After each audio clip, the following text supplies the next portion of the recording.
Assalamualaikum warahmatullahi wabarakatuh. Perkenalkan kami dari kelompok 4 ingin menyampaikan pemaparan materi pembelajaran tentang penggolongan pajak dan perhitungannya. Di kelompok 4 ini ada beberapa rekan saya yang akan menyampaikan pemateri mengenai penggolongan pajak serta perhitungannya. Saya selaku moderator Dwi Adliasari, ada rekan saya Muhammad Dery Kurniawan, Eka Putri Mariani, Aulia Dwi Syarani, Hoirunisa Dapat Kartika, dan juga Adi Irma. Nah, kita langsung saja ke pemaparan materi. Baik, yang pertama kepada Deru, saya persilakan. Baiklah, saya akan menjelaskan dari definisi pajak. Pajak dari perspektif ekonomi dipahami sebagai beralihnya sumber daya dari sektor privat kepada sektor publik. Pemahaman ini memberikan gambaran bahwasanya dengan adanya pajak menyebabkan dua situasi menjadi berubah. Yang pertama, berkurangnya kemampuan individu dalam menguasai sumber daya untuk kepentingan penguasaan barang dan jasa.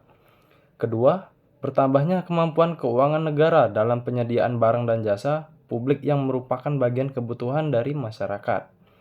Secara umum juga bahwasanya pajak ini merupakan iuran sebagai warga negara kepada kas negara yang semestinya harus berdasarkan undang-undang.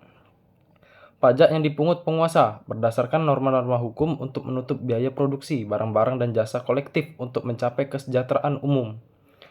Menurut Profesor Dr. Haji Rohmat Sumitro SH, pajak adalah iuran rakyat kepada kas negara berdasarkan undang-undang dengan tidak mendapat jasa timbal balik atau kontraprestasi yang langsung dapat ditunjukkan dan yang digunakan untuk membayar pengeluaran umum. Pajak adalah peralihan kekayaan dari pihak wajib pajak kepada kas negara untuk membiayai pengeluaran rutin dan surplusnya digunakan untuk public saving yang merupakan sumber utama untuk membiayai public investment. Pajak ini tentunya dipungut berdasarkan undang-undang. Dasar hukum yang tertinggi terdapat pada pasal 23A Undang-Undang Dasar 1945 yang berbunyi bahwa pajak dan pungutan lain yang bersifat memaksa untuk keperluan negara diatur dengan undang-undang. Ini saja yang bisa saya sampaikan mengenai definisi pajak. Saya kembalikan kepada moderator.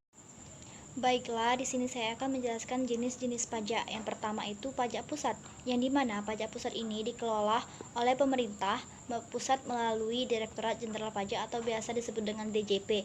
Nah, yang nantinya hasilnya ini akan digunakan untuk membiayai semua pengeluaran negara. Pajak pusat itu meliputi yang pertama itu pajak penghasilan atau PPH. Itu pajak yang dikenakan kepada orang pribadi atau badan atas penghasilan yang diperoleh dalam suatu tahun pajak. Nah, yang kedua itu pajak pertambahan nilai atau PPN. Nah, ini biasanya kita jumpai dengan barang-barang mewah ataupun juga di dalam perhutanan dan pertambangan. Yang ketiga, bea materai merupakan pajak atas dokumen yang sudah tertera sejak dokumennya ditandatangani oleh pihak-pihak yang berkepentingan dan dokumen maupun surat ini hanya dibuat oleh suatu pihak saja. Yang kedua, pajak daerah, yang dimana pajak daerah ini merupakan suatu kontribusi wajib kepada daerah yang terutang oleh orang pribadi ataupun oleh badan berdasarkan undang-undang. Nah, dengan tidak mendapatkan imbalan secara langsung dan digunakan untuk kepentingan daerah dan untuk sebesar-besarnya kemakmuran rakyat. Selanjutnya adalah pajak menurut sasaran dan objeknya. Pajak subjektif adalah pajak yang dalam pengenaannya pertama-tama memperhatikan wajib pajak itu sendiri. Contohnya adalah pajak penghasilan atau PPH. Pada pajak penghasilan PPH ini merupakan pajak yang dikenakan kepada orang pribadi atau badan atas penghasilan yang terima dalam suatu tahun pajak. Yang kedua adalah pajak objektif, ialah pajak yang dalam pengenaannya yang pertama memperhatikan objek pajak selain daripada benda, yaitu berupa keadaan, perbuatan, atau peristiwa yang menyebabkan timbulnya kewajiban membayar pajak itu sendiri. Yang B adalah pajak menurut golongannya, ialah adalah pajak langsung. Pajak langsung adalah pajak yang harus dipikul sendiri oleh wajib pajak dan tidak dapat dilimpahkan kepada orang lain. Sebagai contohnya ialah pajak pertambahan nilai atau PPN. Pada pajak ini dikenakan ke pengusaha atau PKP, yaitu pengusaha yang dalam lingkungan kerjanya menyerahkan barang atau jasa yang terkena pajak. Baiklah, saya akan menjelaskan fungsi-fungsi pajak yang terdiri dari 4.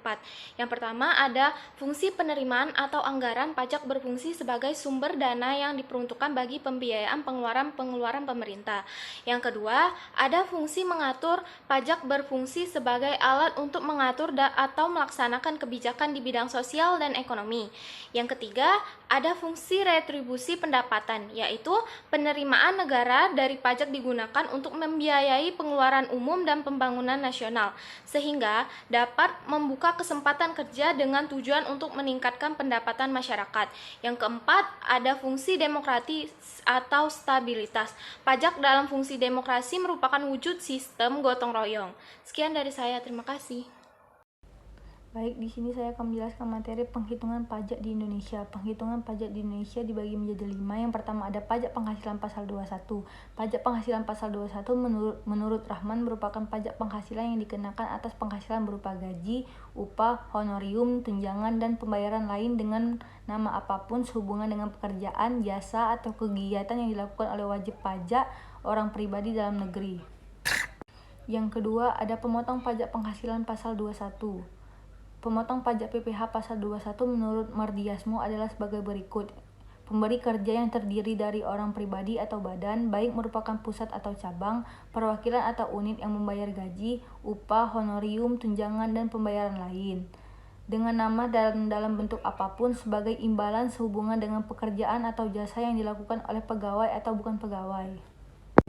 Yang ketiga, ada tarif pajak dan penerapannya. Peraturan Menteri Keuangan Nomor 162 tanggal 22 Oktober 2012 adalah peraturan terbaru mengenai penyesuaian besaran PTKP. PTKP terbaru ini mulai berlaku pada tanggal 1 Januari 2013. Berdasarkan ketentuan pasal 1 PMK, jumlah satu besaran PTKP dimulai 1 Januari 2013 disesuaikan. Yang keempat ada surat pemberitahuan atau SPT. Surat pemberitahuan adalah surat yang oleh wajib pajak digunakan untuk melaporkan penghitungan dan pembayaran pajak, objek pajak dan atau bukan objek pajak dan atau harta dan kewajiban menurut ketentuan peraturan perundang-undangan perpajakan, Undang-Undang Nomor 28 Tahun 2007.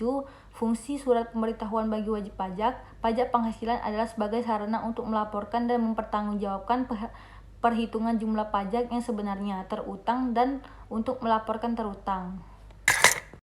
Yang terakhir ada surat setoran pajak atau SSP. Surat setoran pajak adalah sarana yang digunakan wajib pajak dalam membayar atau melunasi PPh adalah menggunakan formulir surat setoran pajak atau SSP. SSP dimaksudkan sebagai surat yang oleh wajib pajak digunakan untuk melakukan pembayaran atau penyetoran pajak yang terutang ke kas negara.